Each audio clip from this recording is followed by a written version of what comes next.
Congratulations, അഭിനന്ദനങ്ങൾ എന്നുള്ള ഒരു ബോർഡൊക്കെ എഴുതി വെച്ചിട്ടുണ്ടായിരുന്നു. അപ്പോൾ ഇയാൾ വിചാരിച്ചു എൻ്റെ ഫ്രണ്ട്സ്, ഓഫീസിലുള്ള ഫ്രണ്ട്സ് ആയിരിക്കും ഭാര്യനെ വിളിച്ച് അറിയിച്ച് ഈ കാര്യം. അപ്പോൾ ഭാര്യ സന്തോഷം കൊണ്ട് ഇതൊക്കെ ചെയ്തു വെച്ചെന്ന് ഇയാൾ വിചാരിച്ചു. ഇതെല്ലാം കഴിഞ്ഞ് ഭക്ഷണം കഴിച്ച് കഴിയുമ്പോൾ ഭാര്യ കിച്ചണിൽ പോയി ഇച്ചിരി ഐസ്ക്രീം ഒക്കെ കൊണ്ടുവരാനായിട്ട് ഭാര്യ പോയി. അപ്പോൾ ഭാര്യയുടെ പോക്കറ്റിൽ നിന്ന് ഒരു കാർഡ് ഇങ്ങനെ വീണു. അപ്പോൾ ഇയാൾ ആ കാർഡ് എടുത്ത് വായിച്ചപ്പോൾ ആ കാർഡിൽ എഴുതിയത് ഇങ്ങനെയായിരുന്നു. അതായത്, ഈ ശമ്പളം കൂട്ടി കിട്ടിയില്ലെങ്കിലും ഞാൻ നിങ്ങളെ പൂർണ്ണമായി അംഗീകരിച്ചിട്ടുണ്ട്. അപ്പോഴാണ് ഇയാൾക്ക് അറിയുന്നത്, അതായത് ഈ ഡിന്നർ ഒരുക്കിയത് ഈ വിവരം അറിഞ്ഞിട്ടല്ല, പക്ഷെ അയാളുടെ വിഷമം മാറ്റാൻ, അതായത് അയാൾ അന്ന് ചോദിക്കും എന്നുള്ളത് തീരുമാനിച്ചിട്ടുണ്ടായിരുന്നു. സപ്പോസ് അയാൾക്ക് ആ ഇൻക്രിമെന്റ് കിട്ടിയില്ലെങ്കിലും ഭാര്യ അയാളെ പൂർണ്ണമായി അംഗീകരിക്കും എന്നുള്ള ഒരു അതായത് ആ ഭാര്യ പൂർണ്ണമായി അംഗീകരിച്ചിട്ടുള്ളത് ഭാര്യ പ്രകടിപ്പിക്കുകയാണ് അവിടെ നമ്മൾ കണ്ടുവരുന്നത്. അപ്പൊ ഞാൻ പറഞ്ഞു വരുന്നത്, നമ്മൾ കുടുംബത്തിൽ എന്ത് കുറവുകളുണ്ടെങ്കിലും നമ്മുടെ ജീവിത പങ്കാളിക്കോ, നമ്മുടെ കുഞ്ഞുമക്കൾക്കോ, അല്ലെങ്കിൽ നമ്മുടെ മാതാപിതാക്കൾക്കോ, അല്ലെങ്കിൽ നമ്മുടെ കൂടെ വസിക്കുന്ന ആർക്കെങ്കിലും എന്ത് കുറവുകളുണ്ടെങ്കിലും നമ്മൾ അവരെ അംഗീകരിക്കണം. അത് പ്രാക്ടിക്കലായിട്ട് ചിലപ്പോൾ ഇച്ചിരി ബുദ്ധിമുട്ടുണ്ടെങ്കിലും, ഇതില്ലെങ്കിൽ, അംഗീകരിക്കാൻ നമുക്ക് പറ്റുന്നില്ലെങ്കിൽ കുടുംബ ബന്ധങ്ങൾ ഒരിക്കലും അത് സ്മൂത്തായിട്ട് പോകൂല. ഇനി രണ്ടാമതായിട്ട് ഞാൻ പറഞ്ഞു വന്നത്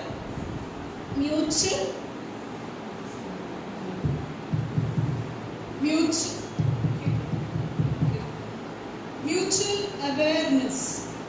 ഓക്കെ, അപ്പൊ ഈ പരസ്പരം നിങ്ങൾക്ക് അറിയണം അവരുടെ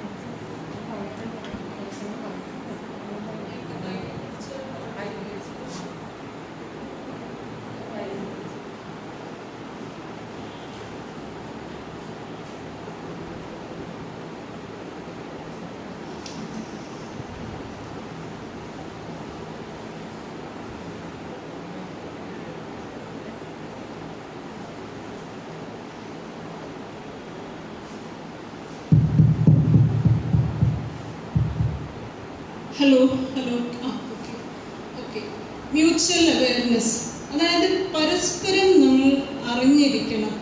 മ്യൂച്വൽ അവയർനെസ്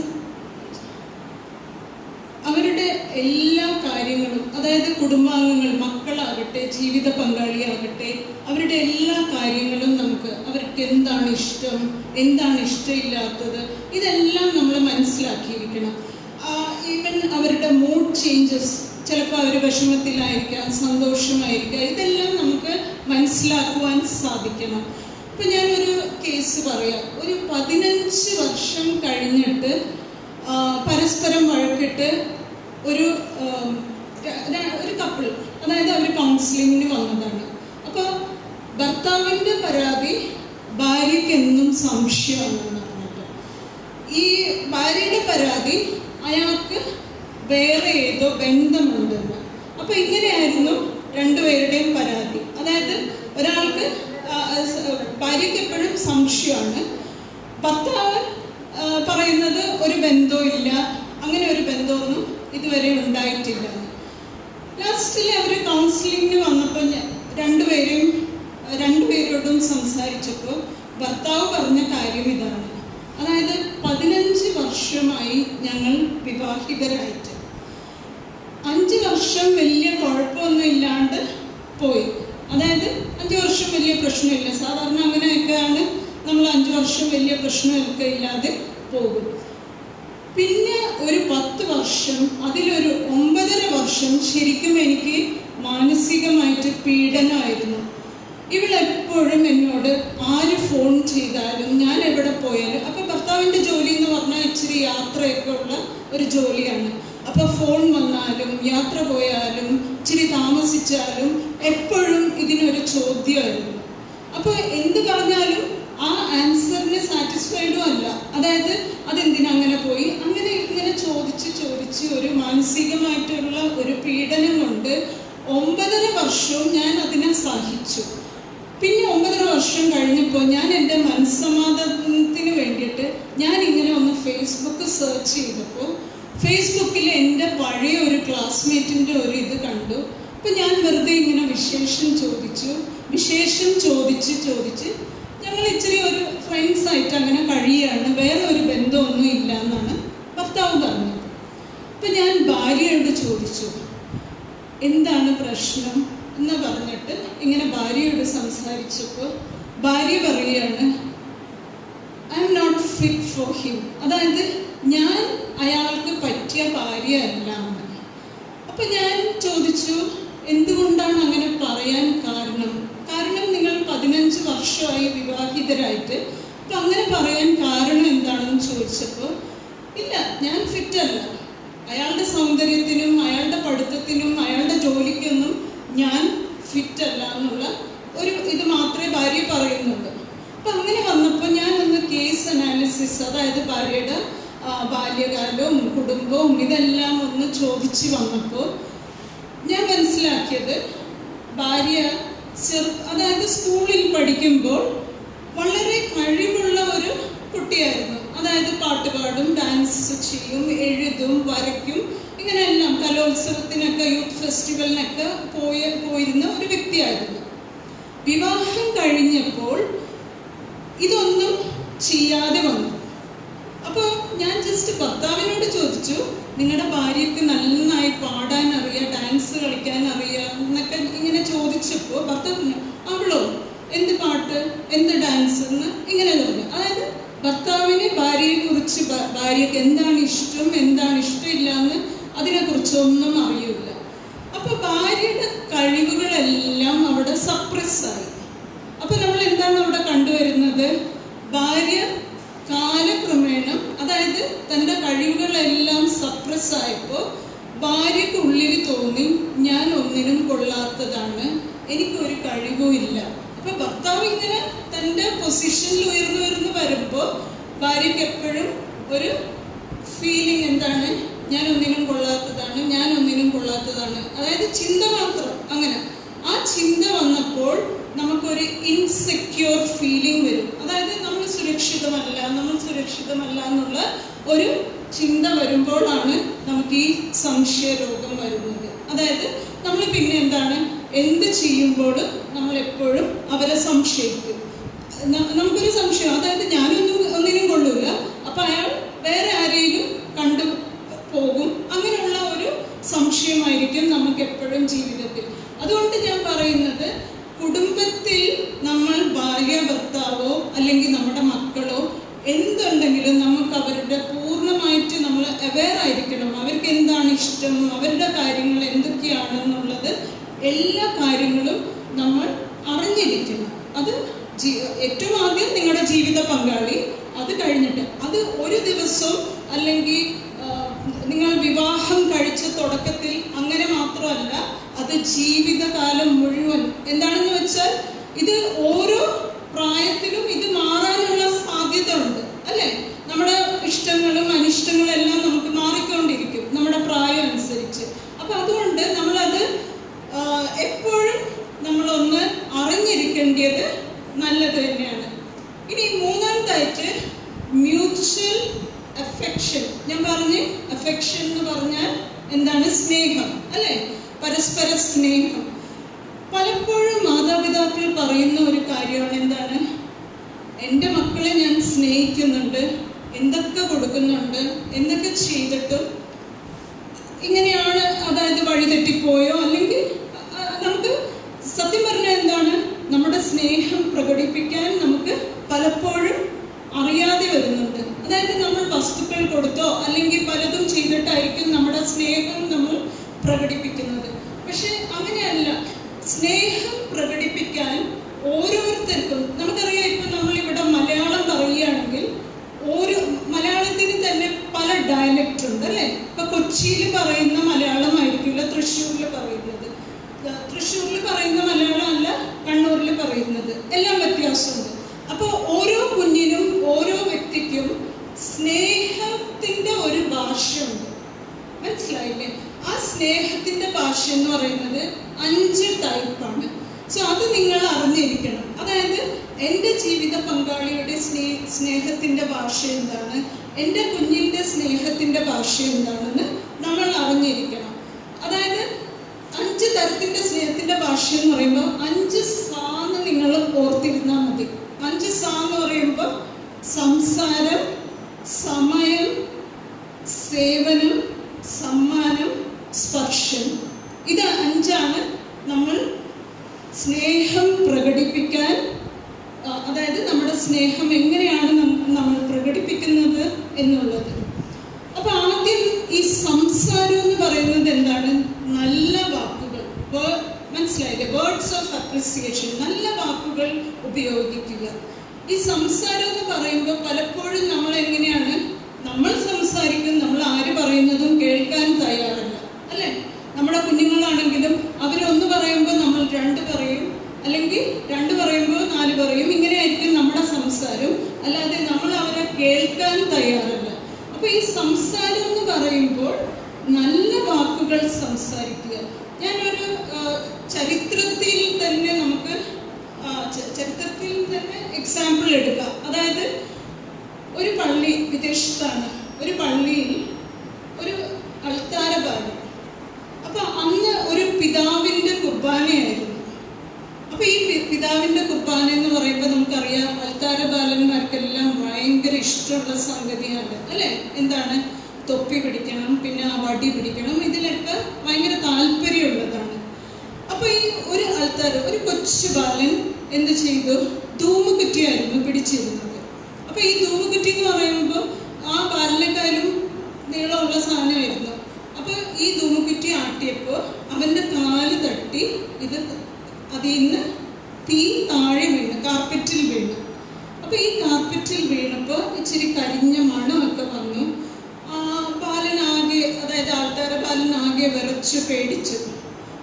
അപ്പൊ കുർബാന കഴിഞ്ഞപ്പോ ഈ ബാലൻ വിചാരിച്ചു, അയ്യോ പിതാവ് വന്ന് എന്നെ വഴക്ക് പറയോ, അല്ലെങ്കിൽ അവിടുത്തെ വികാരി അച്ഛൻ എന്നെ വഴക്ക് പറയോ, ഇങ്ങനെ ആകെ പേടിച്ച് വിറച്ച് നിൽക്കുന്ന ഒരു സമയമായിരുന്നു. പിതാവ് കുർബാന കഴിഞ്ഞ് ഏറ്റവും ആദ്യം ഈ ബാലന്റെ അടുത്ത് ചെന്നിട്ട് അവന്റെ തലയിലൊന്ന് കൈവച്ച് അവനോട് പറഞ്ഞ്, നാളെ നീ കുർബാനയ്ക്ക് വരണം, നാളെ നീ ധൂമുകുറ്റി എടുക്കണം, എന്നിട്ട് നീ ഒരു അച്ഛനാകണം, എന്നിട്ട് നീ എന്നെ പോലെ ഒരു പിതാവാകണം എന്ന് പറഞ്ഞു. ഇന്ന് ആ പിതാവ് ആരാണെന്ന് പറഞ്ഞാൽ ആർക്കെങ്കിലും ഗസ് ചെയ്യാമോ? വിദേശത്താണ്,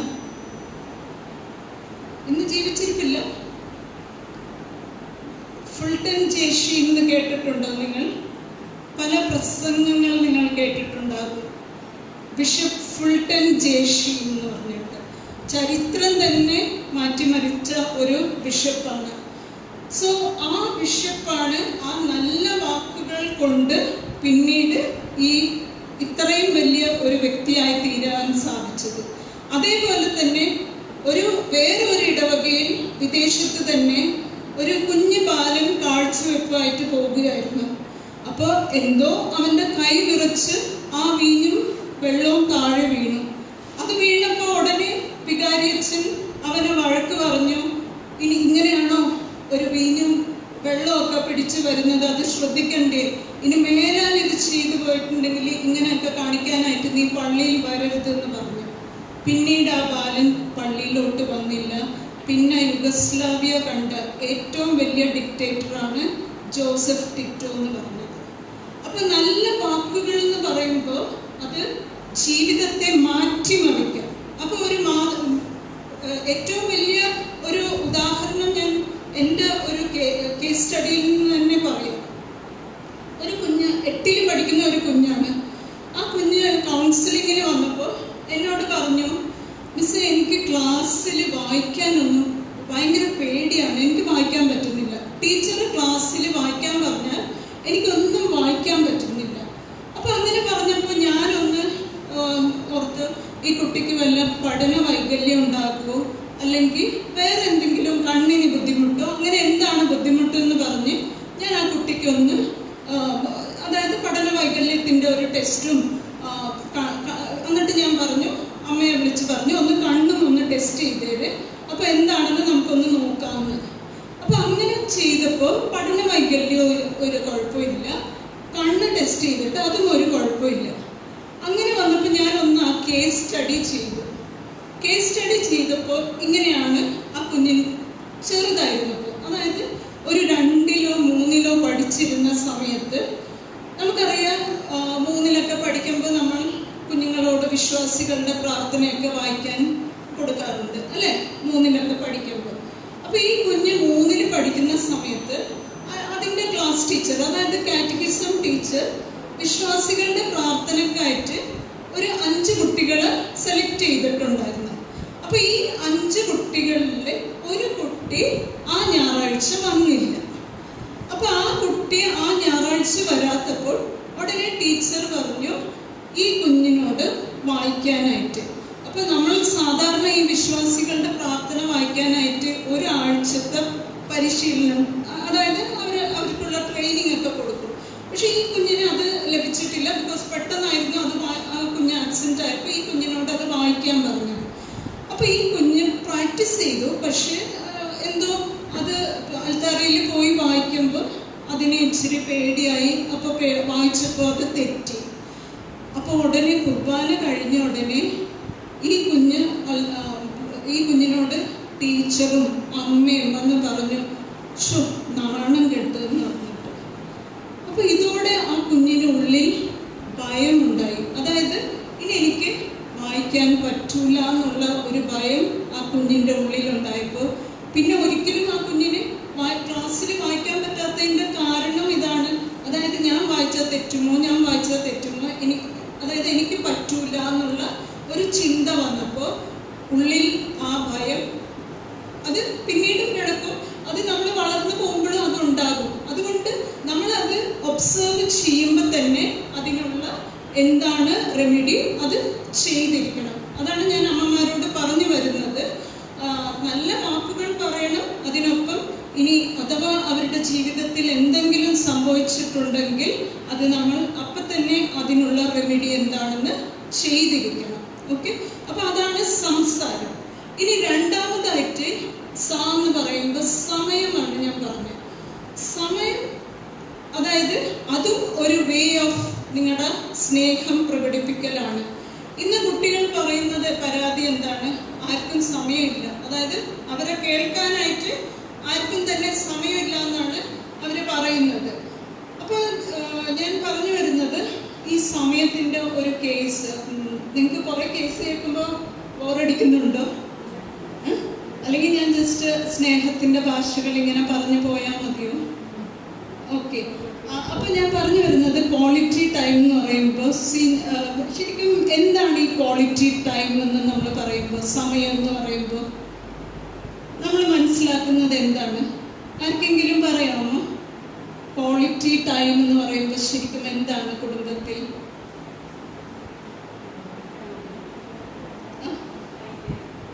അല്ല, ക്വാളിറ്റി ടൈം എന്ന് പറയുമ്പോൾ മാസ്ക് ഇട്ടത് കൊണ്ട് എനിക്ക് കേൾക്കുന്നില്ല. അതെ, നമ്മൾ മറ്റുള്ളവരായിട്ട് സമയം സ്പെൻഡ് ചെയ്യുക. പക്ഷെ അതെങ്ങനെ ആയിരിക്കണം? ഇപ്പൊ സമയം സ്പെൻഡ് ചെയ്യുക, പക്ഷെ അതെങ്ങനെ ആയിരിക്കണമെന്നും കൂടിയുണ്ട് ക്വാളിറ്റി ടൈം. ബിക്കോസ് ഇപ്പൊ നമ്മൾ വെറുതെ സംസാരിച്ചിരിക്കുകയാണെങ്കിൽ അതൊരു ക്വാളിറ്റി ടൈം എപ്പോഴും, അല്ലെങ്കിൽ കുഞ്ഞുങ്ങളെ പഠിപ്പിക്കുക, അവരെ വഴക്ക് പറയുക, ഇതൊന്നും ക്വാളിറ്റി ടൈം ആകില്ല. ക്വാളിറ്റി ടൈം എന്ന് പറയുമ്പോൾ നമ്മുടെ സാന്നിധ്യം അവർക്ക് സന്തോഷവും സമാധാനവും നൽകണം. അതായത് കുടുംബത്തിൽ നമ്മുടെ സാന്നിധ്യം അവർക്ക്, ഏത് കുടുംബാംഗങ്ങളായാലും, ജീവിത പങ്കാളിയാകട്ടെ, മക്കളാകട്ടെ, ഇനി ആരെങ്കിലും ആകട്ടെ, നമ്മുടെ കുടുംബത്തിലുള്ളവർ, അവർക്ക് സന്തോഷവും സമാധാനവും നൽകണം. അതായത് നമ്മുടെ സാന്നിധ്യം. അതാണ് സ്നേഹത്തിന്റെ ഒരു ഭാഷ. ബിക്കോസ് ചില കുട്ടികൾക്ക് സംസാരമായിരിക്കും ഇഷ്ടം, നല്ല വാക്കുകളായിരിക്കും ഇഷ്ടം. ചില കുട്ടികൾക്ക് മാതാപിതാക്കൾ ഒന്ന് കൂടെ അവരുടെ കൂടെ ടൈം സ്പെൻഡ് ചെയ്യുക, അല്ലെങ്കിൽ എവിടെയെങ്കിലും മാതാപിതാക്കളായിട്ട് പോകുക, ഇതായിരിക്കും ചില കുട്ടികൾക്ക് ഇഷ്ടം. ഇനി മൂന്നാമതായിട്ട് സമ്മാനം. സമ്മാനം എന്ന്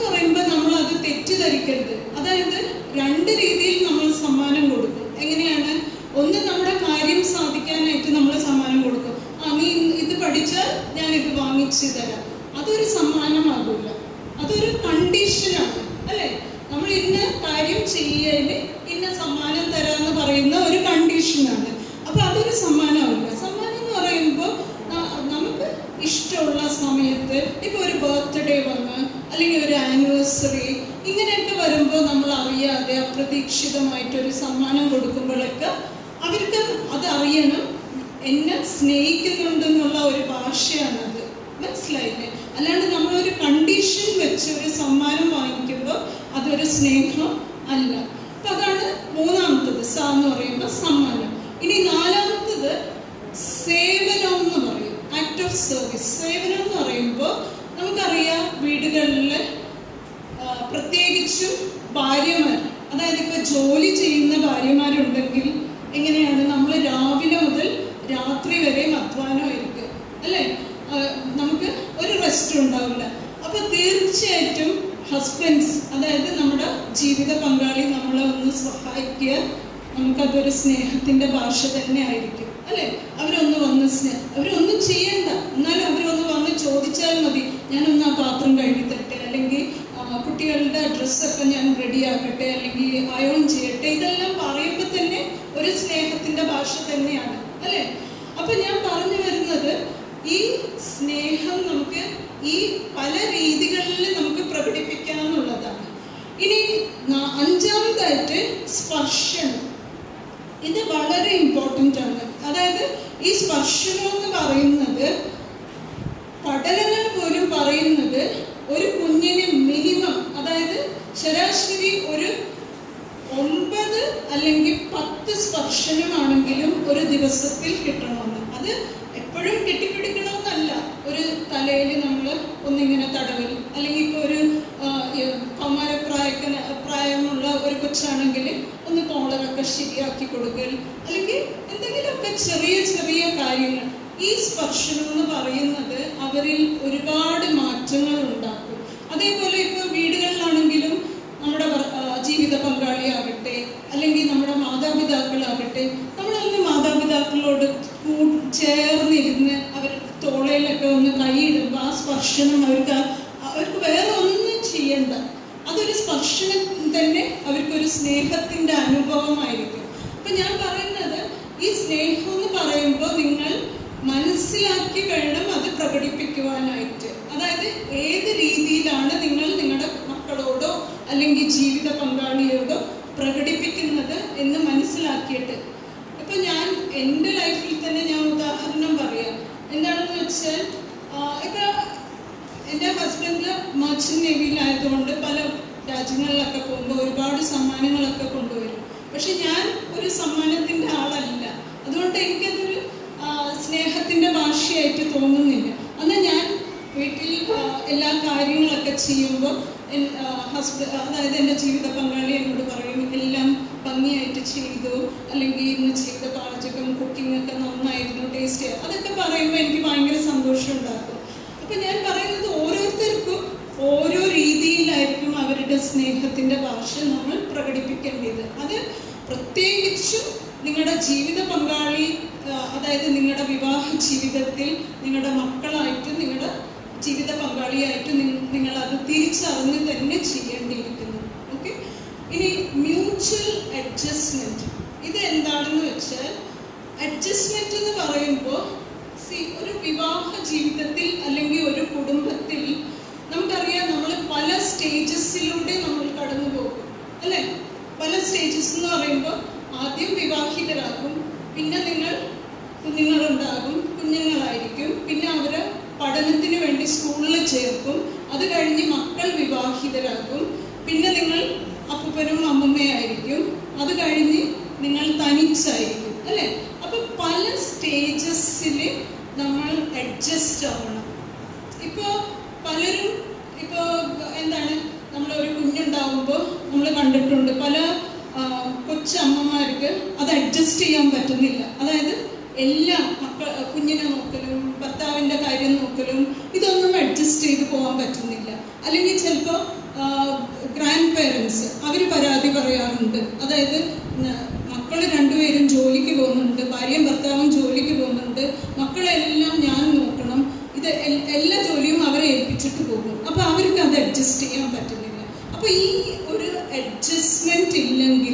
കുടുംബ ബന്ധങ്ങൾ നല്ലതായിരിക്കില്ല. മനസ്സിലായില്ലേ? അപ്പൊ നമ്മൾ അത് അഡ്ജസ്റ്റ് ചെയ്ത് എങ്ങനെ പോകണമെന്നും കൂടി നമ്മളൊന്ന് മനസ്സിലാക്കണം. ഇനി മ്യൂച്വൽ അസിസ്റ്റൻസ് എന്ന് പറയുമ്പോൾ ഞാനിത് സ്നേഹത്തിന്റെ ഭാഷയിൽ തന്നെ പറഞ്ഞതാണ്. നമ്മൾ പരസ്പരം സഹായിക്കുക. അത് ഏത് കാര്യമാണെങ്കിലും, ഭാര്യ ഭർത്താവാണെങ്കിലോ അല്ലെങ്കിൽ മക്കളാണെങ്കിലും, നമ്മളത് കുഞ്ഞുങ്ങളെ ആണെങ്കിലും വളരെ ചെറുപ്പപ്രായത്തിൽ തന്നെ നമ്മളവരെ ഈ കാര്യങ്ങൾ പറഞ്ഞ് മനസ്സിലാക്കണം. ഓക്കെ. ഇനി ഇതെല്ലാം ഉണ്ടെങ്കിലും, ഈ കാര്യങ്ങളെല്ലാം മനസ്സിലാക്കിയെങ്കിലും നമുക്കറിയാം കുടുംബത്തിൽ ആശയവിനിമയം, അതായത് കമ്മ്യൂണിക്കേഷൻ ഇല്ലെങ്കിൽ ഒന്നും തന്നെ നടക്കൂല, അല്ലെ? നല്ല ആശയവിനിമയം ഉണ്ടെങ്കിൽ മാത്രമേ ആ കുടുംബ ബന്ധത്തിൽ നല്ല കുടുംബ ബന്ധം ഉണ്ടാകുള്ളൂ. അപ്പൊ ഈ ആശയവിനിമയം എന്ന് പറയുമ്പോൾ എന്താണ് ആക്ച്വലി നിങ്ങൾ മനസ്സിലാക്കുന്നത്? അല്ല, അല്ലെ? ആശയവിനിമയം എന്ന് പറയുമ്പോൾ ഒരു 2 way ആണ്. ഈ 2 way എന്ന് പറയുമ്പോൾ അതിൽ നമ്മൾ പല കാര്യങ്ങൾ മനസ്സിലാക്കണം. എപ്പോഴും നമ്മുടെ സംസാരത്തിലൂടെ മാത്രമല്ല ആശയവിനിമയം. നമ്മുടെ ബോഡി ലാംഗ്വേജ്, ശരീരത്തിന്റെ ഭാഷ, അതായത് നമുക്കൊരാളെ വീട്ടിൽ കുടുംബാംഗങ്ങളെ നോക്കിയാൽ മനസ്സിലാകണം അവർക്ക് എന്താണ്, അവരുടെ വികാരം എന്താണെന്ന്. എന്താണ് കമ്മ്യൂണിക്കേഷൻ? ആശയവിനിമയമാണ്. സോ ആശയവിനിമയം എന്ന് പറയുമ്പോൾ ഒരു 30% മാത്രമേ നമ്മുടെ വാക്കുകളിൽ നടക്കുകയുള്ളൂ. ബാക്കി 80% നമ്മുടെ ആശയവിനിമയമെല്ലാം നമ്മുടെ ബോഡി ലാംഗ്വേജിലാണ്. ഏറ്റവും നല്ല ആശയവിനിമയം ഏതാണ്? അതായത് ബോഡി ലാംഗ്വേജ് ഏതാണ്? ആർക്കെങ്കിലും പറയാമോ? ചിരിയാണ്. വീട്ടിൽ ആ വാതില് തുറക്കുമ്പോ തന്നെ പരാതികളായിരിക്കും. അതായത് ഭാര്യയുടെ മുഖം തന്നെ എനിക്കൊന്ന് കാണണ്ടെന്ന് പറഞ്ഞിട്ട്. അപ്പൊ നേരെ മറിച്ച് നമ്മളൊന്ന് പുഞ്ചിരിച്ചുകൊണ്ട് നമ്മള് പ്രശ്നങ്ങൾ എന്തെങ്കിലും ആയിക്കോട്ടെ, അതെല്ലാം നമുക്ക് പിന്നീട്, പക്ഷെ ഒന്ന് പുഞ്ചിരിച്ചുകൊണ്ട് അവരെ സ്വീകരിക്കുകയാണെങ്കിൽ എന്തൊരു മാറ്റം ഉണ്ടാകും, അല്ലെ? കുടുംബ ബന്ധത്തിൽ തന്നെ എത്ര മാറ്റങ്ങൾ നമുക്ക് വരുത്താൻ സാധിക്കും. പിന്നെ ആശയവിനിമയത്തിൽ പ്രധാനപ്പെട്ടതാണ് ലിസണിങ്, കേൾക്കുക. അപ്പൊ എങ്ങനെയാണ് നമ്മൾ കേൾക്കേണ്ടതെന്നും ഉണ്ട്, അതും പ്രധാനപ്പെട്ടതാണ്. നമ്മളൊരു പാട്ട് കേൾക്കുമ്പോൾ എങ്ങനെയാണ് നമ്മൾ പാട്ട് കേൾക്കുന്നത്? ആസ്വദിച്ച് കേൾക്കും. അപ്പൊ ഒരു പാട്ട് ആസ്വദിക്കണമെങ്കിൽ എങ്ങനെയാണ്? എന്തൊക്കെ വേണം അതിന്? സ്വസ്ഥമായിട്ടിരിക്കണം. പക്ഷെ പാട്ടിൽ എന്തൊക്കെയാണ് വേണ്ടിയത്? അതെ, അതിൻ്റെ ലിറിക്സ് നന്നായിരിക്കണം, അതിൻ്റെ മ്യൂസിക് കമ്പോസിങ്, പാടൽ, ഇതെല്ലാം വേണം, അല്ലെ? എന്നാലേ നമുക്ക് ആ പാട്ട് ആസ്വദിക്കാൻ പറ്റുള്ളൂ. അതുപോലെ തന്നെ നമ്മൾ ഈ ലിസണിങ് എന്ന് പറയുമ്പോൾ വെറുതെ നമ്മുടെ എപ്പോഴും ശ്രദ്ധിച്ചുകൊണ്ട് നമ്മൾ അങ്ങനെ കേട്ടിട്ടൊന്നും കാര്യമില്ല. നമ്മൾ ഇപ്പൊ ഒരു കുഞ്ഞാകട്ടെ അല്ലെങ്കിൽ നമ്മുടെ ജീവിത പങ്കാളിയാകട്ടെ പറയുന്നത്, അതിലൊരു കണ്ടന്റ് ഉണ്ട്. അവര് പറയുന്ന സംഗതി എന്താണെന്ന്, അതിനൊരു വികാരമുണ്ട് അവര് പറയുമ്പോൾ, അല്ലെ? ഇപ്പൊ സ്കൂളിൽ നിന്ന് വരുമ്പോൾ കുഞ്ഞ് സന്തോഷമാണെങ്കിൽ കുഞ്ഞ് പറയുന്ന വികാരം എങ്ങനെയായിരിക്കും? അമ്മ ഇന്ന് എനിക്ക് ഫസ്റ്റ് റാങ്ക് കിട്ടി എന്ന് പറയുമ്പോൾ കുഞ്ഞിന്റെ പറയുന്ന കണ്ടന്റും അതിന്റെ വികാരവും അതിന്റെ മീനിങ് എല്ലാം നമുക്ക് മനസ്സിലാക്കാൻ പറ്റും, അല്ലെ?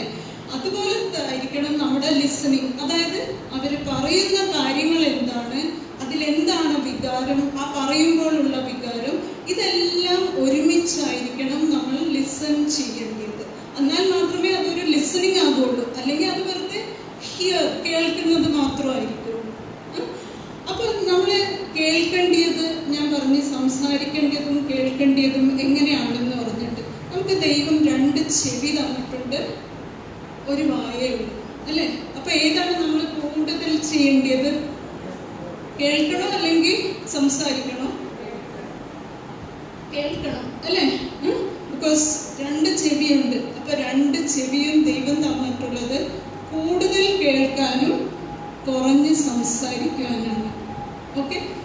ഈവൻ ബുദ്ധ പോലും പറഞ്ഞിട്ടുണ്ട്, എന്താണ്? നിങ്ങൾ don't speak until what you say is more beautiful than silence. അതായത് നിങ്ങൾ പറയുന്നത് അത്രയും മനോഹരമാണെങ്കിൽ മാത്രമേ നിങ്ങൾ സംസാരിച്ചാൽ മതി, അല്ലെങ്കിൽ നിശബ്ദരായിരിക്കുക. അപ്പൊ എനിക്ക് തോന്നുന്നു കുടുംബ ജീവിതത്തിലും ഇത് വളരെ പ്രായോഗികമാണ് അല്ലേ? നമ്മൾ നിശബ്ദരായിരിക്കുക. എപ്പോഴാണ് നമ്മൾ സംസാരിക്കുന്നത്? അത്രയും മനോഹരമായിരിക്കുന്ന സമയത്ത് മാത്രമേ സംസാരിക്കാൻ പാടുള്ളൂ എന്നാണ് ഞാൻ പറഞ്ഞു വരുന്നത്. ഇനി എനിക്കറിയാം ഉച്ച സമയമാണ്, പക്ഷെ ഞാൻ കുറച്ച് കാര്യങ്ങളും കൂടി പറയട്ടെ. എന്താണെന്ന് വെച്ചാൽ കുഞ്ഞുങ്ങളുടെ കാര്യത്തിലാണ്, അത് നിങ്ങൾ അറിഞ്ഞിരിക്കേണ്ട കാര്യമാണ്. ഒത്തിരി സമയമൊന്നും ഞാൻ എടുക്കില്ല, ഞാൻ പെട്ടെന്ന് പറഞ്ഞു. ആക്ച്വലി കുറെ കൂടി കേസ് സ്റ്റഡീസ് ഒക്കെ പറയാൻ ഞാൻ ആഗ്രഹിച്ചത്, പക്ഷേ ഉച്ച സമയം നിങ്ങളെല്ലാവരെയും കാണുമ്പോൾ എനിക്ക് ഇച്ചിരി വിഷമം തോന്നുന്നുണ്ട് ഉച്ച സമയത്ത് ഇവിടെ വന്നിരിക്കുന്നതിൽ. ഓക്കെ, അപ്പം ഞാൻ ഇനി നെക്സ്റ്റ് നമ്മുടെ കുഞ്ഞുങ്ങളെ ഒബ്സർവ് ചെയ്യേണ്ടത് എന്തൊക്കെ കാര്യങ്ങളാണ് നമ്മൾ ഒബ്സർവ് ചെയ്യേണ്ടതും, എങ്ങനെയാണ് പാരന്റിങ്, അതായത് രക്ഷാകർതൃത്വം എപ്പോഴാണ് നമ്മൾ ആരംഭിക്കേണ്ടതും ഉള്ള കാര്യമാണ് ഇനി ഞാൻ സംസാരിക്കാൻ പോകുന്നത്. അതായത് പാരന്റിങ്, നമ്മൾ വചനം എടുത്തു നോക്കിയാൽ ലൂക്കായുടെ സുവിശേഷം 2-ാം അധ്യായം 52-ാം വാക്യത്തിൽ എന്താണ് പറയുന്നത്? യേശു ജ്ഞാനത്തിലും പ്രായത്തിലും ദൈവത്തിൻ്റെയും മനുഷ്യരുടെയും പ്രീതിയിൽ വളർന്നു, അല്ലേ? അപ്പൊ നമ്മൾ അവിടെ മനസ്സിലാക്കുന്നത് എന്താണ്? യേശു ശാരീരികമായിട്ട് വളർന്നു, ഭൗതിക തലത്തിൽ വളർന്നു, വൈകാരിക തലത്തിൽ വളർന്നു, ബന്ധങ്ങളിൽ വളർന്നു. അതായത് ദൈവവുമായിട്ടുള്ള ബന്ധവും മനുഷ്യരുമായിട്ടുള്ള ബന്ധത്തിൽ വളർന്നു. അപ്പൊ പൂർണ്ണമായിട്ടുള്ള ഒരു പേഴ്സണാലിറ്റിയാണ് നമ്മൾ കണ്ടുവരുന്നത്. അപ്പൊ നമ്മൾ നമ്മുടെ കുഞ്ഞുങ്ങൾക്കും ആഗ്രഹിക്കുന്നത് അത് തന്നെയാണ്, അല്ലേ? അതായത് ഒരു ടോട്ടൽ പേഴ്സണാലിറ്റിയാണ് നമ്മൾ ആഗ്രഹിക്കുന്നത്. തീർച്ചയായിട്ടും യേശുവിനെ സഹായിച്ചത് യേശുവിൻ്റെ മാതാപിതാക്കളും യേശുവിൻ്റെ കുടുംബാന്തരീക്ഷമാണ് അത് സഹായിച്ചത്. അതായത് ഒരു ടോട്ടൽ പേഴ്സണാലിറ്റി ആയിട്ട് വളരുവാനായിട്ട്. അപ്പൊ ഇവിടെ നമ്മൾ മനസ്സിലാക്കേണ്ടത് എന്താണ് ഈ ശാരീരികമായിട്ടുള്ള വളർച്ച എന്ന് പറയുമ്പോൾ എന്താണെന്ന് നമ്മൾ മനസ്സിലാക്കണം. സാധാരണമായിട്ട് ഒരു ശാരീരികമായിട്ടുള്ള വളർച്ച എന്ന് പറയുമ്പോൾ നമ്മൾ എന്താണ് മനസ്സിലാക്കുക? പ്രായത്തിനൊത്ത് നമ്മൾ വളർന്നു പോകുന്നത്, അല്ലേ? അതാണ് നമ്മൾ മനസ്സിലാക്കിയിട്ടുള്ള ഒരു ശാരീരികമായിട്ട് ഉള്ള വളർച്ച. അത് ഒരു ഭാഗമാണ്. നമ്മൾ ഭക്ഷണം കൊടുക്കുന്നു, കുഞ്ഞുങ്ങൾ വളരുന്നു, അതൊരു ഭാഗം തന്നെയാണ്. പക്ഷേ അതിൻ്റെ മറുവശത്ത് നമ്മൾ നമ്മുടെ കുഞ്ഞുങ്ങളെ പഠിപ്പിക്കേണ്ടത് അവരുടെ ശരീരത്തെ അവർ മാനിക്കാനും ഇഷ്ടപ്പെടുവാനും നമ്മൾ കുഞ്ഞുങ്ങളെ പഠിപ്പിക്കണം. ഈ ശരീരത്തെ ഇഷ്ടപ്പെടാതെ ഇരിക്കുമ്പോൾ അവർക്ക് അവരുടെ ആത്മവിശ്വാസം നഷ്ടപ്പെടും. ഇത് ഒരുപാട് കൗൺസിലിങ്ങിൽ കണ്ടുവന്ന കേസസ് ഞാനിപ്പോൾ സമയമില്ലാത്തത് കൊണ്ട് നിങ്ങളോട് പറയാത്തതാണ്. പക്ഷേ അവരുടെ ആത്മവിശ്വാസം നഷ്ടപ്പെടും. എപ്പോഴും അവർക്കൊരു ചിന്തയായിരിക്കും, ഞാൻ ഒന്നിനും അതായത് നമുക്ക് ലോകത്തിൻ്റെ നിർവചനം, സൗന്ദര്യത്തിൻ്റെ നിർവചനം ഒന്നും മാറ്റാൻ പറ്റൂല, അല്ലേ? ഇനി ആളുകളുടെ നിർവചനവും നമുക്ക് മാറ്റാൻ പറ്റൂല. പക്ഷെ നമ്മൾ സ്വയം നമ്മളെ ഇഷ്ടപ്പെടുവാൻ നമ്മൾ പ്രാപ്തരാകണം. ഇപ്പൊ കുഞ്ഞുങ്ങളോട് ആരെങ്കിലും അവരുടെ സാധാരണ ഉള്ള പരാതിയാണ്, അതായത് ഇച്ചിരി നിറം കുറവാണെങ്കിൽ ആരെങ്കിലും നമ്മൾ ആദ്യമായിട്ട് കാണും, അയ്യോ ഇതെന്താണ് പെട്ടെന്ന് നിറം കുറഞ്ഞു പോയി, അല്ലെങ്കിൽ വെയിലത്ത് പോയാൽ നിറം കുറയും, അല്ലെങ്കിൽ എവിടെന്നെങ്കിലും ദൂരെ യാത്ര ചെയ്തു വരുമ്പോൾ ഭക്ഷണമൊന്നും കഴിച്ചിട്ടില്ല, ഇതെന്താണ് ഇങ്ങനെ കോലം, ഇങ്ങനെയൊക്കെ ചോദിക്കുമ്പോൾ അവരിൽ ഉണ്ടാകുന്ന ഒരു ആത്മവിശ്വാസത്തിൻ്റെ നഷ്ടപ്പെടലാണ് അവരിൽ ഉണ്ടാകുന്നത്. സോ അവരുടെ ശരീരത്തെ ആക്സെപ്റ്റ് ചെയ്യാൻ, അംഗീകരിക്കാൻ നമ്മൾ പഠിപ്പിക്കണം. നമ്മൾ കുഞ്ഞുങ്ങൾക്ക് പറഞ്ഞു കൊടുക്കണം ചെറിയ പ്രായത്തിൽ തൊട്ട് തന്നെ. അതായത് ശരീരം ദൈവത്തിൻ്റെ ആലയമാണ്, അതുകൊണ്ട് അതിനെ വിശുദ്ധിയോടെ കാത്തു സൂക്ഷിക്കണം, ആരോഗ്യത്തോടെ കാത്തു സൂക്ഷിക്കണം. അപ്പൊ ഈ രണ്ട് കാര്യങ്ങളും നമ്മൾ പറയുമ്പോൾ തന്നെ കുഞ്ഞുങ്ങൾക്ക് മനസ്സിലാകും. വിശുദ്ധിയോടെ സൂക്ഷിക്കണമെന്ന് പറയുമ്പോൾ ആ പ്രായത്തിനനുസരിച്ചിട്ട് അവരുടെ ഡ്രസ് സെൻസ്, അവരുടെ ഡ്രസ്സിങ് എങ്ങനെ ആയിരിക്കണം, ഇതെല്ലാം വിശുദ്ധിയുടെ ഭാഗമാണ്. കാരണം നമ്മൾ എന്തിനാണ് ഡ്രസ്സ് ഇടുന്നത്? ഒരു ഡ്രസ്സ് ഇടുന്നത് എന്തിനാണ്? എല്ലാവർക്കും അറിയാമല്ലേ അമ്മമാരുടെ, അല്ലേ? ഓക്കെ, നമ്മളിപ്പോ ഫാഷനും അതെല്ലാം ഉണ്ട്. പക്ഷെ നമ്മള് ബേസിക്കലി ഒരു ദേവാലയത്തിൽ വരുമ്പോൾ നമ്മൾ എന്തിനാണ് ഒരു ഡ്രസ്സ് ഇടുന്നത്?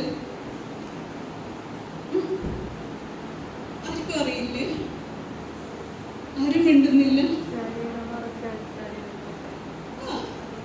ഡ്രസ് ഇടുന്നത് എന്തിനാണ്?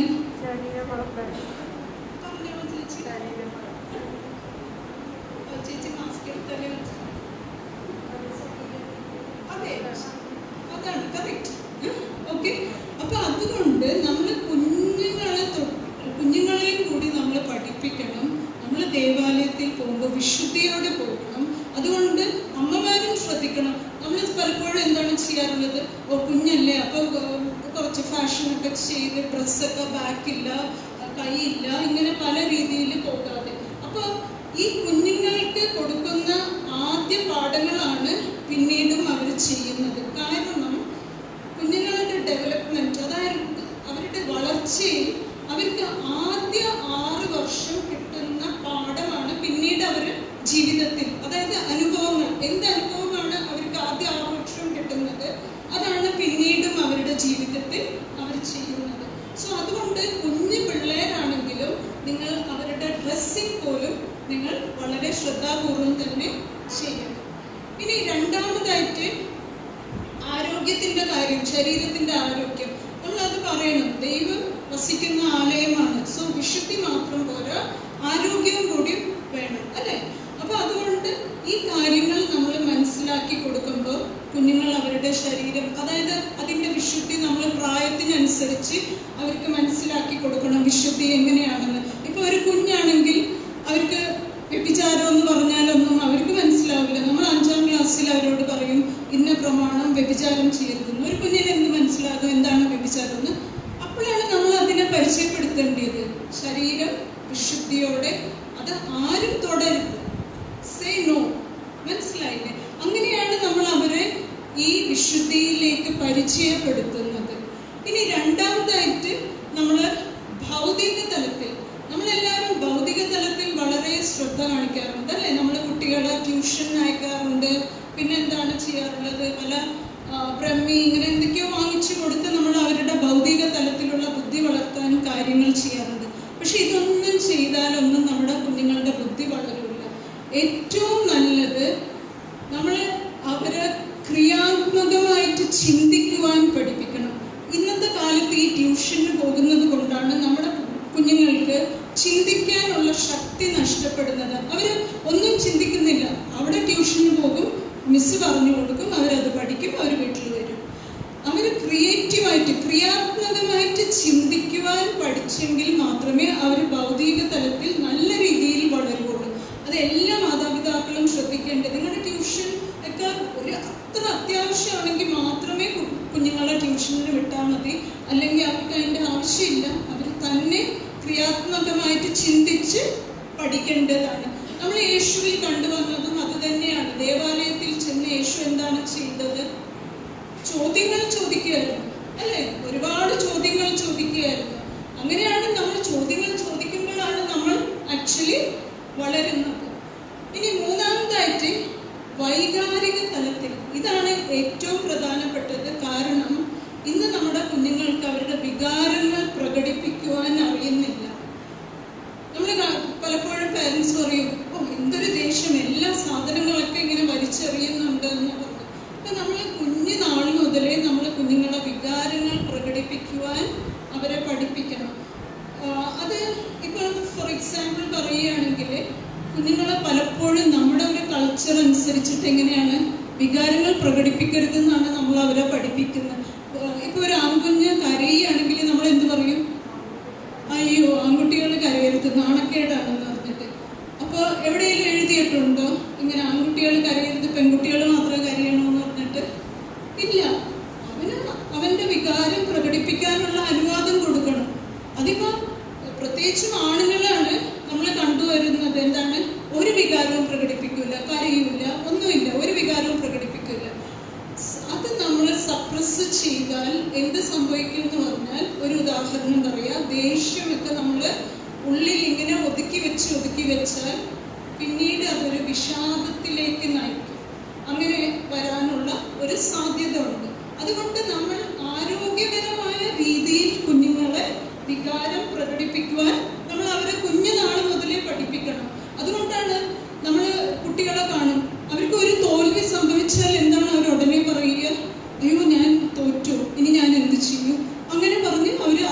എൻകറേജ് ചെയ്യുകയാണ്. നേരെ മറിച്ച് നമ്മൾ അവരെ വികാരം പ്രകടിപ്പിക്കുവാൻ പഠിപ്പിക്കുകയാണെങ്കിൽ തോൽവി ജീവിതത്തിന്റെ ഭാഗമാണ്. സോ ജീവിതത്തിൽ തോൽവി ഉണ്ടാകും, അതായത് പരാജയം ഉണ്ടാകും, ജയം ഉണ്ടാകും. അപ്പൊ നമ്മൾ അതിനെ എങ്ങനെ നേരിടണമെന്ന് കുഞ്ഞിനെ പറഞ്ഞ് മനസ്സിലാക്കിയാൽ അവരിങ്ങനത്തെ വികാരങ്ങളൊന്നും പ്രകടിപ്പിക്കില്ല. ഞാൻ ഓർക്കുന്നുണ്ട്, എൻ്റെ ഓർമ്മയിൽ ഒരു കൗൺസിലിങ്ങിന് വന്ന ഒരു കപ്പിളാണ്, അത് ഞാൻ നിങ്ങളുമായിട്ട് പങ്കുവെക്കുകയാണ്. അതായത് ഭാര്യ പറയാണ്, അധികം നാളൊന്നും ആയിട്ടില്ല ഇവര് വിവാഹം കഴിച്ചിട്ട്. അപ്പൊ ഭാര്യ പറയാണ് ഇവര് എവിടെയെങ്കിലും പുറത്തു പോകാൻ വണ്ടി എടുത്ത് ഇറങ്ങും. അത് കഴിഞ്ഞ് ആദ്യം സാധാരണയായിട്ട് ഇവര് സംസാരിച്ച് ഇത് വഴക്കിലെത്തും. അത് സാധാരണമാണ് അല്ലേ? നമ്മളിപ്പോൾ പരസ്പരം സംസാരിച്ച് എന്തെങ്കിലും ഒരു വിഷയം വരുമ്പോൾ ചിലപ്പോൾ ഒന്ന് വഴക്കിട്ടെന്ന് വരും. ഈ വഴക്കിട്ട് കഴിഞ്ഞാൽ ഭർത്താവ് പിന്നെ വണ്ടി ഒരു സ്പീഡിന് ഓടിക്കുക എന്ന് പറഞ്ഞാൽ പിന്നെ ഭാര്യ ജീവനും കൊണ്ട് ഭാര്യ പറയും, ഞാൻ എങ്ങനെയാണ് പിന്നെ ജീവിക്കോ മരിക്കുമോ എന്ന് എനിക്കറിയില്ല, അത്രയും സ്പീഡിന് അങ്ങോട്ട്. അതായത് ദേഷ്യം വന്നിട്ട് ആൾക്ക് പിന്നെ ഇങ്ങനെ അത് പ്രകടിപ്പിക്കണമെന്ന് അറിയില്ല. അപ്പൊ അതുകൊണ്ട് വണ്ടി അങ്ങോട്ട് സ്പീഡിന് ഓടിക്കുക, അത് എവിടെയെങ്കിലും ഇടിച്ചാലും ഒന്നും കുഴപ്പമില്ല, അത്രയ്ക്ക് ദേഷ്യം. അപ്പൊ ഈ ഭർത്താവ് എന്നോട് പറയാണ്, എന്നാൽ നല്ലൊരാളാണ്, കണ്ടാൽ ദേഷ്യമില്ലാത്ത സമയത്തൊക്കെ ഒരു നല്ലൊരു വ്യക്തിയാണ്, പക്ഷെ ഈ ദേഷ്യം പ്രകടിപ്പിക്കുവാനായിട്ട് അറിഞ്ഞില്ല, അതായത് തൻ്റെ വികാരം. അപ്പൊ ഞാൻ മനസ്സിലാക്കിയത്, അതായത് പറഞ്ഞു വന്നപ്പോൾ കുഞ്ഞുനാളിലേക്ക് അപ്പൻ ഭയങ്കര സ്ട്രിക്റ്റ് ആയിരുന്നു. അപ്പൊ സ്ട്രിക്റ്റ് ആയപ്പോൾ എന്തെങ്കിലും കുരുത്തക്കേട് കാണിക്കുമ്പോൾ അടിയൊക്കെ കിട്ടും. അപ്പൊ അടി കിട്ടുമ്പോൾ ഈ കുഞ്ഞ്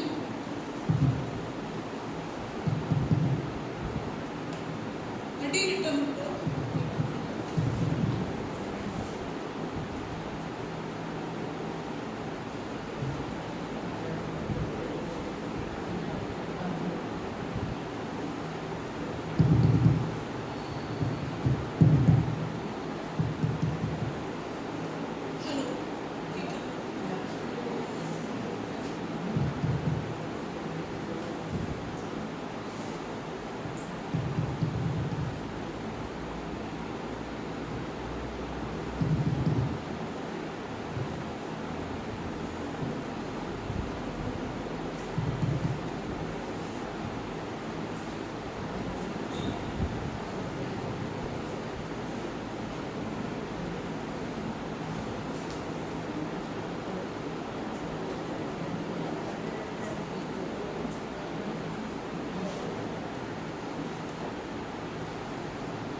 ഹലോ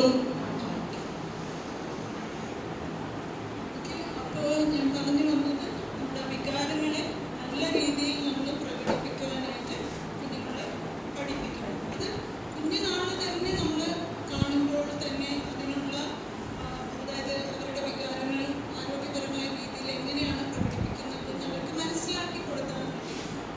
ഒരു ഉദാഹരണം പറഞ്ഞാൽ, സാധാരണ നമ്മളിപ്പോൾ കുട്ടികൾ ദേഷ്യപ്പെടുമ്പോൾ നമ്മൾ എന്താണ് അവരോട് പറയാറുള്ളത്?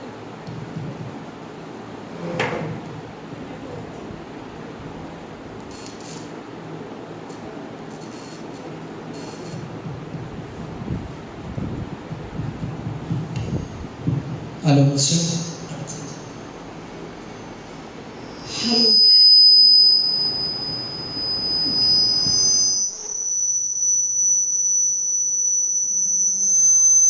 ഓക്കെ, അപ്പോൾ നെക്സ്റ്റ് ഇതിലോട്ട് പോകാം. റിലേഷൻഷിപ്പ്, അതായത് ബന്ധങ്ങൾ. നമ്മളെങ്ങനെയാണ് കുഞ്ഞുങ്ങളെ ബന്ധങ്ങളെ കുറിച്ച്, ദൈവമായിട്ടുള്ള ബന്ധം, പിന്നെ മനുഷ്യരുമായിട്ടുള്ള ബന്ധം.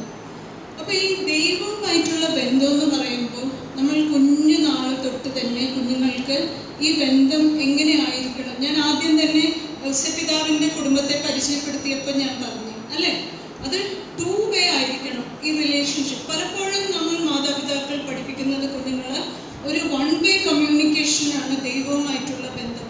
നമ്മുടെ ആവശ്യങ്ങൾ നമ്മൾ ചോദിക്കുന്നത്, അത് മാത്രമാണ് നമ്മൾ ദൈവവുമായിട്ടുള്ള ബന്ധം എന്നാണ്. കഴിഞ്ഞ ദിവസം ഒരു കുഞ്ഞ് എന്നോട് പറയുകയാണ്, ഞാൻ കുറേ പ്രാർത്ഥിച്ചു, എന്നിട്ട് എനിക്ക് 10ാം ക്ലാസ്സിൽ A+ ഒന്നും കിട്ടിയില്ല. എത്ര 8 A+, 2 Bയും അങ്ങനെ കിട്ടിയുള്ളൂ. എന്നാൽ പിന്നെ പ്രാർത്ഥിച്ചിട്ട് എന്താണെന്നുള്ളത്. അപ്പം ഞാൻ പറയുന്നത്, നമ്മൾ കുട്ടികളെ പഠിപ്പിക്കുന്നത് അതാണ്, നമ്മുടെ ആവശ്യങ്ങൾ നിറവേറാൻ മാത്രമാണ് ദൈവവുമായിട്ടുള്ള ഒരു ബന്ധം. അപ്പം കുഞ്ഞുനാൾ തൊട്ട് തന്നെ അങ്ങനെയല്ല, എന്താണ് ദൈവവുമായിട്ടുള്ള ഒരു ബന്ധമെന്ന് നമ്മൾ നല്ല രീതിയിൽ അവർക്ക് പരിചയപ്പെടുത്തി കൊടുക്കണം. ഇനി മനുഷ്യരുമായിട്ടുള്ള ബന്ധം. ഇന്ന് നമ്മൾ ന്യൂക്ലിയർ ഫാമിലീസ്, അണുകുടുംബങ്ങളാണ് കാണുന്നത്. അതുകൊണ്ട് അവർക്ക് ബന്ധം എന്താണെന്ന് അറിയില്ല അല്ലേ. നമ്മൾ കുഞ്ഞുങ്ങളുടെ ബന്ധം ആരാണ് കുഞ്ഞുങ്ങൾക്ക്? മാതാപിതാക്കളും അല്ല. ബിക്കോസ് മാതാപിതാക്കളൊക്കെ ജോലി തിരക്കും അങ്ങനെയൊക്കെയാണല്ലേ. കുഞ്ഞുങ്ങളുടെ ബന്ധം ആരാണ്? കമ്പ്യൂട്ടറും ഫോണൊക്കെയാണ് അല്ലേ. അതുകൊണ്ടാണ് അവർക്ക് ഒരു കുടുംബത്തിലേക്ക് ചെല്ലുമ്പോൾ അവർക്ക് ആരുമായിട്ട് ബന്ധപ്പെടാൻ അറിഞ്ഞുണ്ട്. എന്തുകൊണ്ടാണ്? അവരുടെ ജീവിതത്തിൽ അവർ ബന്ധമെന്ന് മനസ്സിലാക്കിയത് ഇതാണ്. ഒരിക്കലും ഒരു അമ്മ എന്നോട് പങ്കുവെച്ച ഒരു കാര്യമാണ്. അതായത് 3 വയസ്സിൽ തന്നെ തൻ്റെ മകൻ ഇങ്ങനെ കമ്പ്യൂട്ടറും അതൊക്കെ കളിക്കുമായിരുന്നു. അപ്പം അമ്മ ഭയങ്കര സന്തോഷമാണ്, കുഞ്ഞു കൊച്ച് ഇത്രയും കമ്പ്യൂട്ടറൊക്കെ എല്ലാ കാര്യങ്ങളൊക്കെ കൈകാര്യം ചെയ്യണ്ടല്ലേ എന്നുള്ള ഇതിൽ അമ്മ ഭയങ്കര സന്തോഷമാണ്.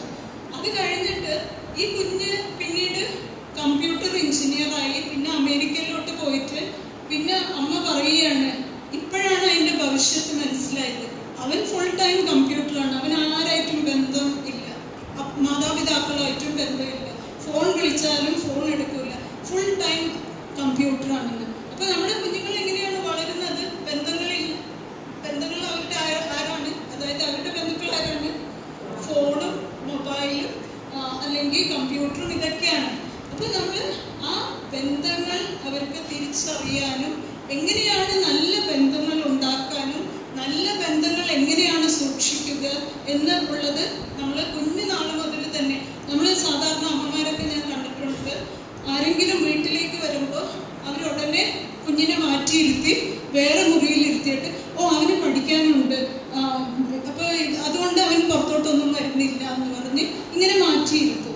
അങ്ങനെയല്ല വേണ്ടിയത്. നമ്മൾ കുഞ്ഞുങ്ങൾ ആരെങ്കിലും വീട്ടിലേക്ക് വരുമ്പോൾ എന്ത് പഠനമുണ്ടെങ്കിലും ആരാണ് അവരായിട്ടൊന്ന് കമ്മ്യൂണിക്കേറ്റ് ചെയ്യുന്നത്. ഇങ്ങനെയാണ് ബന്ധങ്ങൾ വളരുന്നത്. ബന്ധങ്ങൾ ഉണ്ടെങ്കിൽ നമ്മുടെ വ്യക്തിത്വം വളരുകയുള്ളൂ. നല്ല സമൂഹത്തിൽ അവർക്ക് ഇടപെടാനും നല്ല കുഞ്ഞുങ്ങളായിട്ട് പിന്നീട് സമൂഹത്തിൽ എത്തുവാനായിട്ടും അവർക്ക് സാധിക്കുകയുള്ളൂ. ഇങ്ങനെയുള്ള കുഞ്ഞുങ്ങൾ, ഈ ബന്ധമൊന്നും ഇല്ലാത്ത കുഞ്ഞുങ്ങളാണ് പിന്നീട് അവർ ഈ വിവാഹമോചനവും ഇങ്ങനെ, അതായത് അവർക്ക് എങ്ങനെ ആ ബന്ധം മുന്നോട്ട് കൊണ്ടുപോകണമെന്ന് അറിഞ്ഞുകൂടാ. അങ്ങനെയാണ് അവർ പിന്നീട് വിവാഹമോചനത്തിന് അതല്ലെങ്കിൽ ഡൈവേഴ്സിനൊക്കെ വരുന്നത്. അപ്പൊ ഞാൻ പറഞ്ഞു വരുന്നത്, ഒരു കുഞ്ഞിന്റെ ഒരു ടോട്ടൽ പേഴ്സൺ പേഴ്സണാലിറ്റി എന്ന് പറയുമ്പോൾ നമ്മൾ അവരെ ശാരീരികമായിട്ടും ഭൗതിക തലത്തിലും വൈകാരിക തലത്തിലും ഈ ബന്ധങ്ങളിലും അവരെ പൂർണ്ണമായിട്ട് നമ്മൾ വളർത്തണം. അതിൻ്റെ ഉത്തരവാദിത്വം ഇപ്പം നിങ്ങൾ ഓർക്കും അമ്മമാർക്ക് മാത്രമാണോ എന്ന് പറഞ്ഞിട്ട്. ഇല്ല, രണ്ടുപേർക്കും ഉണ്ട്, അപ്പന്മാർക്കും ഉണ്ട്, അമ്മമാർക്കും. പക്ഷെ കൂടുതലും പങ്കുള്ളത് അമ്മമാർക്കാണ്. ബിക്കോസ് നമ്മളാണ് കൂടുതലും സമയം നമ്മുടെ കുഞ്ഞുങ്ങളുടെ ഒപ്പം ചെലവഴിക്കുന്നതും. അതുകൊണ്ട് കൂടുതലും ഉത്തരവാദിത്വം നമുക്ക് തന്നെ ആണ്. ഇനി കുറച്ച് കാര്യം ഞാൻ പെട്ടെന്ന് അത് പറഞ്ഞിട്ട് ഇന്നത്തെ ക്ലാസ് നമുക്ക് നിർത്താം. അതായത് ഇന്നത്തെ ലോകത്ത് ലോക ആരോഗ്യ സംഘടനയും പറയുന്നത് ഇനി വരുന്ന വർഷങ്ങളിൽ, അതായത് മറ്റുള്ള അസുഖങ്ങളിൽക്കാൾ കൂടുതൽ മാനസിക ആരോഗ്യത്തിൻ്റെ പ്രശ്നങ്ങളായിരിക്കും. അപ്പം നമ്മളത് പ്രത്യേകിച്ചും നമ്മുടെ കുഞ്ഞുങ്ങളിൽ ശ്രദ്ധിക്കേണ്ട കാര്യങ്ങളാണ്. അതായത് ഞാൻ ബേസിക് ആയിട്ടുള്ള സാധാരണ ഉള്ള ഒരു ബേസിക് മെൻ്റൽ ഹെൽത്ത് കാര്യങ്ങൾ ഞാൻ പറയാം. അതിൽ നിന്ന് നിങ്ങൾ മനസ്സിലാക്കിയാൽ മതി. സാധാരണയായിട്ട് മെൻ്റൽ ഹെൽത്ത് ഇഷ്യൂസ് എന്ന് പറയുമ്പോൾ ഇന്നത്തെ കുട്ടികൾ നേരിടുന്നത് ഒന്ന് സ്ട്രെസ്സാണ്, പിരിമുറുക്കം, പിന്നെ പഠന വൈകല്യം, മൂന്നാമത് ഈ ADHD എന്ന് പറഞ്ഞാൽ ഹൈപ്പർ ആക്റ്റീവ് ആയിട്ടുള്ള കുട്ടികൾ, പിന്നെ ODD എന്ന് പറഞ്ഞാൽ അമിതമായിട്ട് ദേഷ്യം പ്രകടിപ്പിക്കുന്നതും അങ്ങനെ ആ ചില സ്വഭാവ വൈകല്യമുള്ള കുട്ടികൾ. അപ്പൊ ഞാൻ ഈ പഠന വൈകല്യത്തെ കുറിച്ചും സ്ട്രെസ്സിനെ കുറിച്ചും പറയുന്നത് എന്താണെന്ന് വെച്ചാൽ, ഈ പഠന വൈകല്യം എന്ന് നമ്മൾ വളരെ ലാഘവത്തോടെ അതിനെ കാണും. പക്ഷേ ഒരു പഠന വൈകല്യമുള്ള കുട്ടി ഒരു സാധാരണ കുട്ടി തന്നെയാണ്. നമുക്കറിയാം, ലോകത്തിൽ ഒരുപാട് സയൻറ്റിസ്റ്റും മറ്റുള്ള എല്ലാ മേഖലയിലും നമുക്ക് ആളുകളെ കാണും. അതായത് പഠന വൈകല്യം ഉണ്ടായിട്ടും അവരുടേതായ മേഖലയിൽ മികച്ച ഇത് കാഴ്ചവെച്ചു. അപ്പൊ പഠന വൈകല്യം ഒരു വലിയ അസുഖം. അവർക്ക് നോർമൽ IQ തന്നെ ആയിരിക്കും, പക്ഷെ അവർക്ക് വായിക്കാൻ ബുദ്ധിമുട്ടോ അല്ലെങ്കിൽ എഴുതാൻ ബുദ്ധിമുട്ടോ അല്ലെങ്കിൽ കണക്കിൽ ബുദ്ധിമുട്ടായിരിക്കും. ഇത് നമ്മൾ കണ്ടെത്തിയില്ലെങ്കിൽ എന്ത് സംഭവിക്കും? അവർക്ക് സ്കൂളിൽ അവരുടെ പരീക്ഷകളിൽ അവർക്ക് പെർഫോം ചെയ്യാൻ സാധിക്കില്ല, മറ്റുള്ള കുട്ടികളെ പോലെ. അപ്പോൾ ഇത് ടീച്ചർമാരും കണ്ടെത്തിയില്ലെങ്കിൽ എപ്പോഴും അവരെ ക്രിട്ടിസൈസ് ചെയ്യും. അതായത് നീ പഠിക്കാൻ മോശമാണ്, വീട്ടിൽ വരുമ്പോഴും മാർക്കില്ലെങ്കിൽ നീ പഠിക്കാൻ മോശമാണെന്നുണ്ട്. അപ്പോൾ ഇത് നിരന്തരം ആ കുഞ്ഞിനോട് പറയുമ്പോൾ അവന് ആ റിജക്ഷൻ അനുഭവിക്കും. അതായത് എന്നെ സ്കൂളിലും ആർക്കും വേണ്ട, എന്നെ വീട്ടിലും ആർക്കും വേണ്ട, കാരണം ഞാൻ പഠിക്കാൻ മോശമുള്ളവനാണ്. ഇങ്ങനെ വരുമ്പോൾ അവൻ്റെ ആത്മവിശ്വാസം എല്ലാം നഷ്ടപ്പെട്ട് അവൻ സമൂഹത്തിലേക്ക് പിന്നെ നോക്കുന്നത് എന്താണ്? ഒന്നില്ലെങ്കിൽ കഞ്ചാവോ അല്ലെങ്കിൽ മയക്കുമരുന്നോ, അങ്ങനെ പല രീതികളിൽ. അതായത് എവിടെയാണ് എനിക്ക് ഒരു ആക്സെപ്റ്റൻസ് അല്ലെങ്കിൽ അംഗീകാരം കിട്ടുന്നത്, ഞാൻ അങ്ങോട്ടേക്ക് ഒരു ചായ്വുണ്ടാക്കുന്നു. സോ അതാണ് ഞാൻ പറയുന്നത്, നമ്മൾ കുഞ്ഞുങ്ങളെ വീട്ടിൽ ഇങ്ങനത്തെ കാര്യങ്ങൾ, സാധാരണമായിട്ടുള്ള ഒരു മെൻ്റൽ ഹെൽത്ത് ഇഷ്യൂസ് നമ്മൾ ശ്രദ്ധിക്കേണ്ടത് തന്നെയാണ്. ഇനി സ്ട്രെസ് എന്ന് പറയുമ്പോൾ ഇന്ന് പറയുന്നത് ഒരു 80% അസുഖങ്ങളും വരുന്നത് സ്ട്രെസ് മൂലമാണെന്ന്. അപ്പോൾ ഈ സ്ട്രെസ് മൂലം നമുക്ക് ചിലപ്പോൾ പ്രഷർ കൂടാം, അൾസർ ഉണ്ടാകാം, ഡിപ്രഷൻ ഉണ്ടാകാം. ഇതെല്ലാം നമുക്ക് വരാനുള്ള സാധ്യതയുണ്ട് സ്ട്രെസ് മൂലം. ഇനി കുഞ്ഞുങ്ങൾക്കാണെങ്കിലോ സ്ട്രെസ് ഉണ്ടാക്കിയാൽ എന്തൊക്കെയാണ്? അവർക്ക് കോൺസെൻട്രേഷൻ നഷ്ടപ്പെടും, മെമ്മറി നഷ്ടപ്പെടും, ഇങ്ങനെയൊക്കെ. പക്ഷെ മാതാപിതാക്കൾക്ക് ഇത് മനസ്സിലാവുന്നില്ല. അവർ ട്യൂഷൻ അയക്കല്, പിന്നെ സ്കൂള്, പിന്നെ പഠിത്തം. ചുരുക്കം പറഞ്ഞാൽ കുഞ്ഞുങ്ങൾക്ക് ഒരു റെസ്റ്റും ഇല്ല. അവർക്ക് സ്ട്രെസ്സാണ്. അതായത് മാർക്ക് മേടിച്ചില്ലെങ്കിൽ കുഴപ്പം, അല്ലെങ്കിൽ അടുത്ത വീട്ടുകാർ അവരെന്ത് പറയുന്നു, ഇങ്ങനെയുള്ള സ്ട്രെസ്സുകളാണ് കുഞ്ഞുങ്ങൾക്ക് ഉണ്ടാകുന്നത്. ഈ സ്ട്രെസ് ഉണ്ടാകുമ്പോൾ അവരുടെ കോൺസെൻട്രേഷൻ നഷ്ടപ്പെടും, അവർക്ക് മെമ്മറിയും നഷ്ടപ്പെടും. അതുകൊണ്ട് നമ്മൾ ഈ സ്ട്രെസ്സിനെ കുറിച്ചും വീടുകളിൽ ശ്രദ്ധിക്കേണ്ടത് തന്നെയുണ്ട്. അതായത് അത് നിങ്ങൾ പരസ്പരം മാതാപിതാക്കൾ തമ്മിലും, പിന്നെ ജീവിത പങ്കാളിയാണെങ്കിലും, നിങ്ങൾ മക്കൾ തമ്മിലാണെങ്കിലും എപ്പോഴും സ്ട്രെസ് ഫ്രീ ആയിട്ടുള്ള എൻവയൺമെൻ്റ് ആയിരിക്കണം നിങ്ങളുടെ വീടുകൾ. അതിന് എന്താണ് ചെയ്യേണ്ടതെന്ന് പറഞ്ഞാൽ നമുക്ക് പല രീതികളുണ്ട്.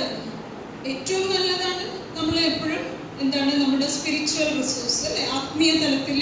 അതുകൊണ്ടാണ് നമ്മൾ പള്ളിയിലോട്ട് കടന്നു വരുന്നത് അല്ലേ. നമുക്ക് എപ്പോഴും ഒരു വിഷമം ഉണ്ടാകുമ്പോൾ നമ്മൾ എന്താണ് ചെയ്യുന്നത്? നമ്മൾ പ്രാർത്ഥിക്കും. നമുക്കൊരു സമാധാനം കിട്ടാനായിട്ട് നമ്മൾ പ്രാർത്ഥിക്കും. അതൊരു മാർഗമാണ്. പിന്നെയുള്ള മാർഗമാണ് നമ്മൾ നമ്മുടെ ചിന്തകളെ മാറ്റുന്നത്. അതായത് നമുക്കുള്ള എല്ലാ നെഗറ്റീവ് ചിന്തകളെയും നമ്മൾ അതിനെ പോസിറ്റീവായിട്ട് ചിന്തിക്കുന്ന ഒരു രീതിയിൽ നമ്മൾ ചിന്തിച്ചെടുക്കുന്നത്. അപ്പോൾ നമുക്ക് കുറേ ഇപ്പൊ കുഞ്ഞുങ്ങൾക്ക് തന്നെ നമുക്ക് എങ്ങനെയാണ് ഇപ്പൊ പരീക്ഷ നേരിടുന്ന ഒരുപാട് 10ാം ക്ലാസ് കുട്ടികളുണ്ടാകും. അപ്പൊ അവരുടെ സ്ട്രെസ് എങ്ങനെ നമുക്ക് കുറയ്ക്കാം? നമുക്ക് അവരോട് പറയുവാൻ സാധിക്കും. അതായത് അവര് പരീക്ഷയെ കുറിച്ച് ഓർത്തിട്ടായിരിക്കും, അതായത് ഞാൻ പഠിച്ചതൊക്കെ ഓർക്കുമോ, അല്ലെങ്കിൽ ഇനി ഞാൻ പഠിക്കാത്ത കാര്യങ്ങൾ അവിടെ വരുമോ, ഇനി അവിടെ പരീക്ഷ എഴുതുമ്പോൾ ഞാൻ മറന്നു പോകുമോ, ഇങ്ങനെ ആയിരിക്കും അവരുടെ ചിന്ത. പക്ഷെ നമ്മൾ എങ്ങനെയാണ് അവരെ പോസിറ്റീവായിട്ട് അവർക്ക് അവരുടെ ചിന്തകൾ മാറ്റിക്കൊടുക്കാനായിട്ട്? പരീക്ഷ ജീവിതത്തിന്റെ ഒരു ഭാഗമാണ്. പരീക്ഷ എഴുതുമ്പോൾ അതായത് ഞാൻ പഠിച്ചിട്ടുണ്ട്, ഇനി പരീക്ഷ എഴുതുമ്പോൾ ഓർമ്മയിലുള്ളത് ഞാൻ എഴുതാം, അത്രയേ ഉള്ളൂ. നമ്മൾ പോസിറ്റീവായിട്ട് ചിന്തിക്കാൻ അത്രയേ ഉള്ളൂ. അപ്പോൾ എല്ലാ മാതാപിതാക്കളും കുഞ്ഞുങ്ങളുടെ ഒരു സ്ട്രെസ് റിലീവ് ചെയ്യാനായിട്ട് എന്താണ് ചെയ്യേണ്ടതെന്നുള്ളത് നിങ്ങൾ ശ്രദ്ധിക്കണം. ഓക്കെ, എനിക്ക് കുറച്ച് കാര്യങ്ങൾ കൂടി പറയാനുണ്ട്, പക്ഷെ ഞാൻ ഇന്നത്തെ ക്ലാസ് നീണ്ടു പോകുന്നുണ്ട്. അതുകൊണ്ട് ഞാൻ ഇന്നത്തെ ക്ലാസ് ഇവിടെ വെച്ച് നിർത്തുകയാണ്. അപ്പോൾ എല്ലാ അമ്മമാരും സ്നേഹത്തിൻ്റെ എന്താണ് ജ്വാല ആകട്ടെ എന്ന് ഞാൻ ആശംസിച്ചുകൊണ്ടും പ്രാർത്ഥിച്ചുകൊണ്ടും ഞാൻ ഈ ക്ലാസ് നിർത്തുകയാണ്. എനിക്ക് ഈ അവസരം തന്ന ജോളി അച്ഛന് ഞാൻ ഏറ്റവും സ്നേഹത്തോടെ നന്ദി പറയുകയാണ്.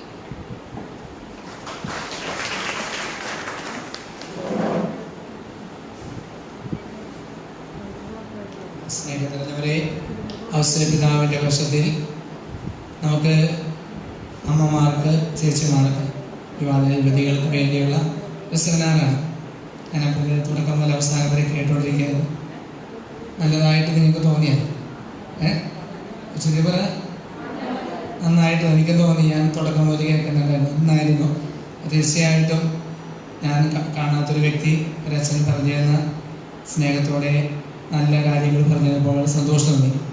തീർച്ചയായും ഇന്ന ദിവസം ഇവിടെ വരികയും ഞങ്ങളുടെ ചേച്ചിമാർക്കും അമ്മമാർക്കും യുവതികൾക്കും വേണ്ടി സ്നേഹത്തോടെ സൈക്കോളജിക്കൽ സെമിനാർ അവസരപിതാവിൻ്റെ വർഷം കണക്ട് ചെയ്ത് സ്നേഹത്തോടെ എടുത്ത സ്നേഹം എന്ന പ്രൊഫസർ റീത്താക്ക് നമ്മുടെ എല്ലാവരുടെയും പേരിൽ കരങ്ങൾ വെച്ച് ആത്മാർത്ഥമായ നിങ്ങൾക്ക് എല്ലാവർക്കും നന്ദി. തുടങ്ങിയപ്പോൾ ഞാനൊരു കുറച്ച് പേര് പക്ഷേ ആളെയും നിറഞ്ഞ് വളരെ സന്തോഷമുണ്ട്. ഞാനത് കൂടാതെ ഓൺലൈൻ പോകുന്നുണ്ടായിരുന്നു. ഇപ്പോൾ നോക്കിയാണ് 3500 പേര് കാണേണ്ട കഴിഞ്ഞു. അപ്പോൾ തീർച്ചയായിട്ടും നല്ലൊരു കാര്യമാണ് നമുക്ക് ചെയ്യാൻ സാധിച്ചത്. ദൈവത്തിൻ്റെ കൃപ നമുക്ക് എഴുന്നേറ്റെന്ന് നന്ദി അർപ്പിക്കാൻ ദൈവത്തിന്.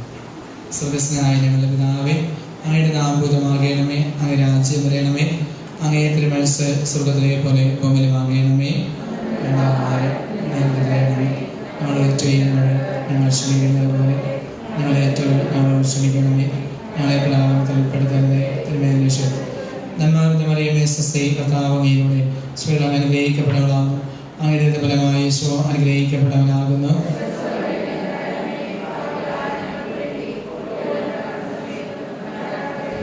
പിതാവിനും പുത്രനും പരിശുദ്ധാത്മാവിനും സ്തുതി.